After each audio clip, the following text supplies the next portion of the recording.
మాజీ మంత్రి కాకాణి గోవర్ధన్ రెడ్డికి నోటీసులు ఇచ్చారు నెల్లూరు పోలీసులు. ఇవాళ ఉదయం 11 గంటలకు రూరల్ డీఎస్పీ కార్యాలయంలో హాజరు కావాలని ఆదేశించారు. అక్రమ మైనింగ్ కు సహకరించినట్లు కాకాణి గోవర్ధన్ రెడ్డిపై పోలీసులు కేసు నమోదు చేశారు.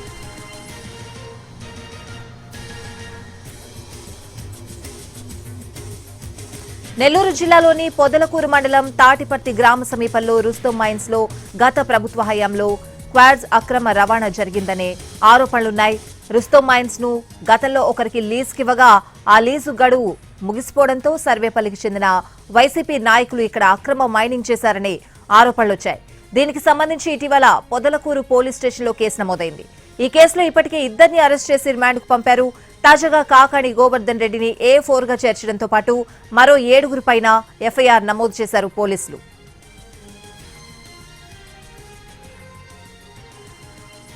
తాజాగా మాజీ మంత్రి కాకాణి గోవర్ధన్ రెడ్డికి నెల్లూరు పోలీసులు నోటీసులు జారీ చేశారు. ఇవాళ ఉదయం 11 గంటలకు నెల్లూరు రూరల్ డీఎస్పీ కార్యాలయంలో విచారణకు హాజరు కావాలని ఆదేశించారు. అయితే గోవర్ధన్ రెడ్డి ఇంటి దగ్గర లేకపోవడంతో గేటుకు నోటీసులు అంటించారు పోలీసులు.